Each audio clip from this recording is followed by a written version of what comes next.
नमस्कार। मैं कपिल एक बार फिर आपके सामने।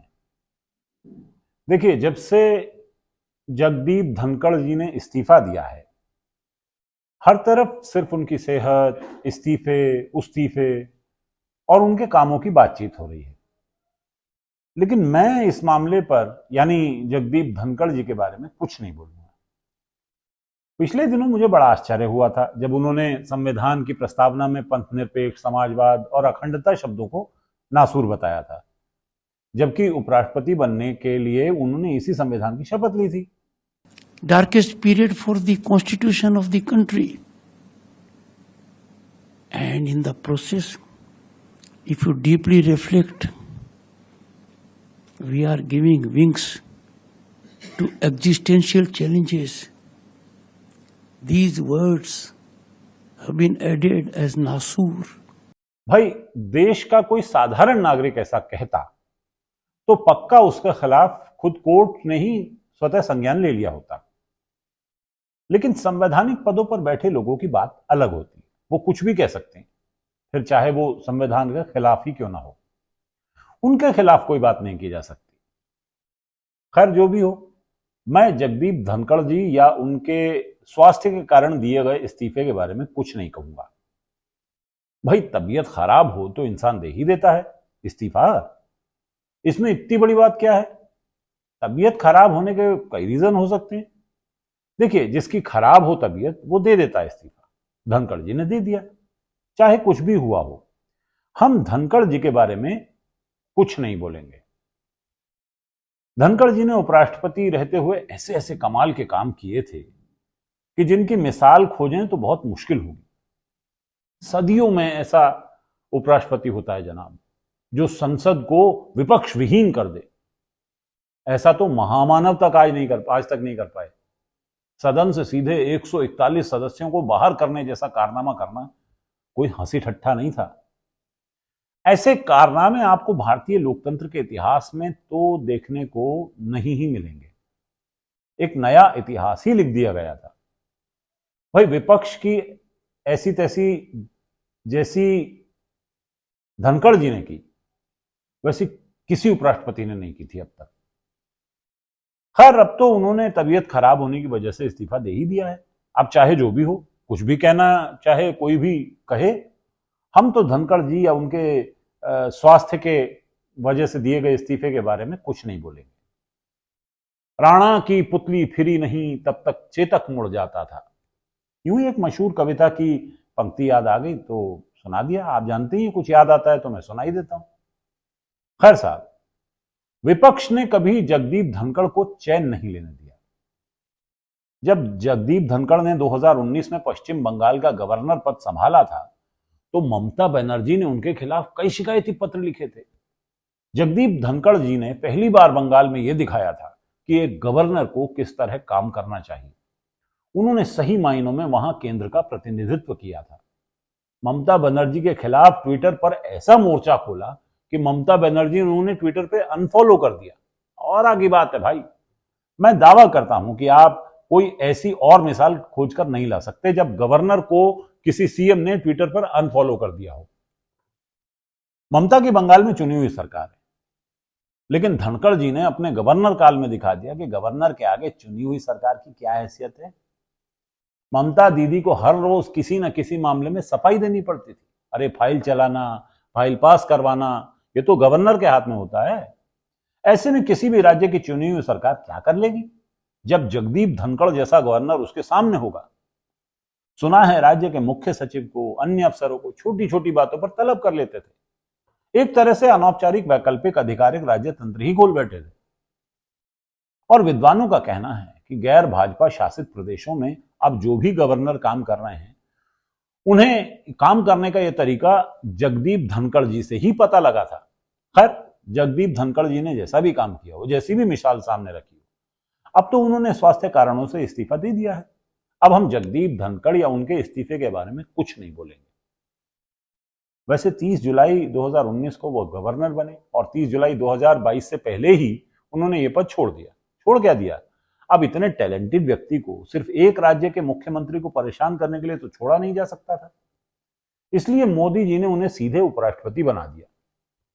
कहते हैं उनके इसी टैलेंट ने, जो उन्होंने बंगाल में दिखाया था, उन्हें मोदी जी का चहेता बना दिया था।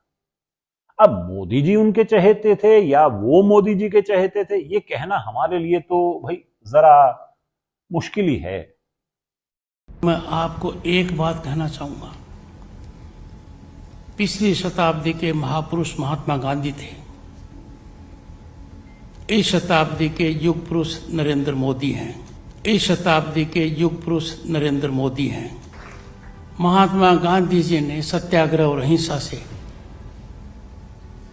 हमें अंग्रेजों की गुलामी से छुटकारा दिलाया। भारत के यशस्वी प्रधानमंत्री श्री नरेंद्र मोदी जी ने देश को उस रास्ते पर डाल दिया जिस पर हम सदैव देखना चाहते थे।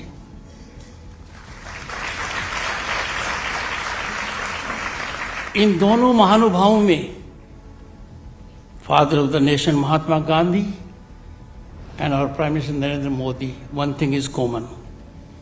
They have reflected with respect to Srimad Rajchandra जी।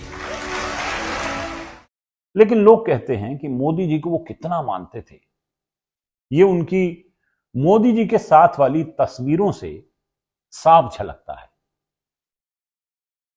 हालांकि इन तस्वीरों को देखकर आपको भ्रम हो सकता है कि भाई पद में मोदी जी बड़े हैं या धनखड़ साहब बड़े थे। लेकिन सच कहें तो अपनी हर बात से, हर वाक्य से, हर स्टेटमेंट से हमेशा धनखड़ जी ने यही जताया कि उनके लिए मोदी जी किसी भी पद से बड़े हैं। आपको सच कहता हूं, एक बार मोदी जी को महामानव मान लेने के बाद धनखड़ जी ने कभी पीछे मुड़कर नहीं देखा, बस नीचे देखते रहे। पर इन फोटो से, वीडियो से आप जो मर्जी नतीजे निकालें, हम कुछ नहीं बोलेंगे। ना जगदीप धनखड़ जी के बारे में, ना उनके खराब स्वास्थ्य के बारे में, और ना ही उनके इस्तीफे के बारे में। उपराष्ट्रपति बनने के बाद धनखड़ जी ने संविधान, देश, राष्ट्र सब कुछ अपनी भक्ति में ही लीन कर दिया था, ऐसा भी लोग ही कहते हैं। लोगों का कहना है कि वो देश के उपराष्ट्रपति होने के बावजूद भाजपा के सदस्य के तौर पर, भाजपा के वफादार सदस्य के तौर पर ही कामकाज चलाते रहे। इतना कि एक बार तो संसद में एक महिला सांसद को कहना पड़ा कि भाई आप जिस पद पर बैठे हैं उसकी गरिमा के हिसाब से काम कीजिए। Honorable members, Jaya Amitabh Bachchan is the last speaker on this point. Please, ma'am. Sir, मैं जया अमिताभ बच्चन ये बोलना चाहती हूँ, मैं कलाकार हूँ, बॉडी लैंग्वेज समझती हूँ, एक्सप्रेशन समझती हूँ। और सर मुझे माफ़ करिएगा मगर आपका टोन जो है is not acceptable. We are colleagues, sir. You may be sitting on the chair. Jaya ji. And I remember when I went to school. Jaya ji, take your seat. Jaya ji, take your seat. Take your seat. Take your seat. Take your seat. संसद में जिन लोगों ने जगदीप धनखड़ जी का व्यवहार देखा या झेला, उनका कहना है कि वो जिस टोन में विपक्ष के सदस्यों से बात करते थे, वो किसी संवैधानिक पद पर बैठे हुए व्यक्ति की नहीं हो सकती। हो सकता है ऐसा हो, हमें क्या पता, हम कोई संसद में तो बैठे नहीं थे। चेन्नई से प्रयागराज जाने का किराया 53,000। Importance of Prayagraj. Sir, Calcutta से प्रयागराज आने जाने का 35,000। हैदराबाद, मुंबई और दिल्ली से यात्रियों का किराया 47,500 रुपए। बेंगलुरु से प्रीमियम की बात कर रहे हैं, economy. Economy. Economy in at what time? What time मतलब आगे तो रोज तो ऐसा नहीं होता है। मैं फिर आपसे कह रहा हूँ, महाकुंभ के दौरान, महाकुंभ के कारण, महाकुंभ के 144 साल के बाद आया है। तो ये सरकार आस्था और सनातन में विश्वास करती है या लूट में विश्वास करती है? यानी महाकुंभ के नाम पर जनता की जेब पे डकैती डाली जा रही है। अब आप प्रश्न पूछिए।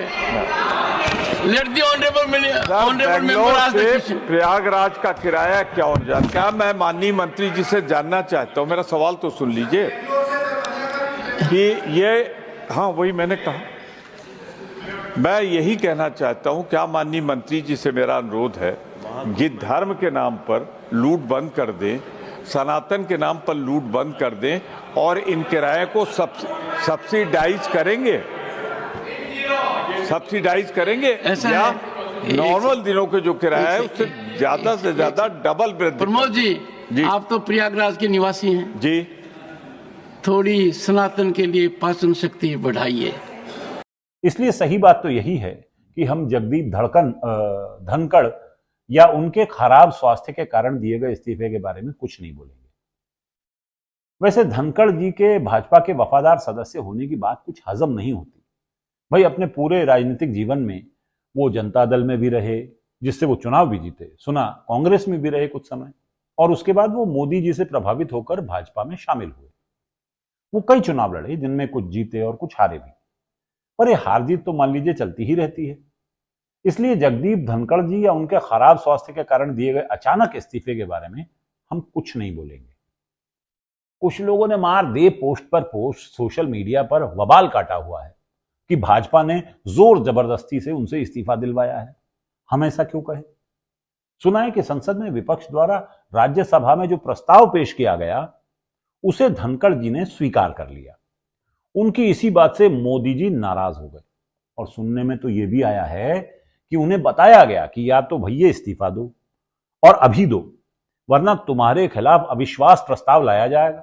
और मजबूरन जगदीप धनखड़ जी को इस्तीफा देना पड़ा। क्या करते? मना करते तो निकाले जाते। खैर ये सरकार है, सरकार की तरह चलती है, इसमें कोई क्या कर सकता है। बोलने वाले तमाम तरह की अटकलें लगा रहे हैं। कुछ लोग तो कयास लगा रहे हैं कि भाई अगला उपराष्ट्रपति कौन होगा कौन? जो मोदी जी के कहे पर चलेगा, बात मानेगा, वही होना चाहिए। हमारा तो ये कहना है। अलबत्ता जगदीप धनखड़ के बारे में स्वास्थ्य कारणों से उन्होंने जो इस्तीफा दिया है, इस बारे में हम कुछ नहीं बोलेंगे। मजाक की बात यह है कि विपक्ष कह रहा है कि भाई कोई 3 साल उपराष्ट्रपति रहा, कैसा भी रहा हो, यानी जैसा भी रहा हो, उसके लिए एक विदाई समारोह यानी फेयरवेल तो बनता है। और मोदी जी हैं कि उन्होंने एक संदेश में ही सब कुछ निपटा दिया। भाई ऐसा कैसे चलेगा? और दोस्त लोग इस पर भी पील पड़े। लोग कह रहे हैं कि धनखड़ जी जाते जाते मोदी जी के लिए मुसीबतें खड़ी कर गए, और वो तो मोदी जी को धनखड़ जी के पाला बदलने की भनक लग गई थी, इसलिए उन्हें हकाल दिया, मेरा मतलब उनसे इस्तीफा ले लिया। लेकिन दोस्तों ये सब कहने वाले कह रहे हैं, क्योंकि मैं तो आपसे कह ही चुका हूं कि चाहे जो भी हुआ हो, हम धनखड़ जी या उनके स्वास्थ्य कारणों से दिए गए इस्तीफे के बारे में कुछ ना कहेंगे। भाई आज तो हमने कुछ ना कहा तो गालिब भी आखिर क्या ही कहेंगे, लेकिन रवायत तो निभानी ही होगी। तो गालिब ने अचानक दिए इस्तीफों पर एक शेर कहा था, लीजिए आप भी सुन लीजिए। सुबह तलक खबर न थी जिसकी गालिब, गौर कीजिएगा, सुबह तलक खबर न थी जिसकी गालिब, शाम को वो इस्तीफा देके निकल लिया। हालांकि ये शेर गालिब ने गालिबन इस्तीफों के बारे में ही लिखा था, लेकिन इस इस्तीफे पर तो यूं ही फिट बैठ गया। खैर साहब, गालिब थे, वो किसी के बारे में कुछ भी कह सकते थे, लेकिन हम धनखड़ जी के स्वास्थ्य कारणों से दिए गए इस्तीफे के बारे में कुछ ना बोलेंगे। अगली बार मिलेंगे तो जरूर कुछ बोलेंगे। तब तक के लिए विदा, नमस्कार।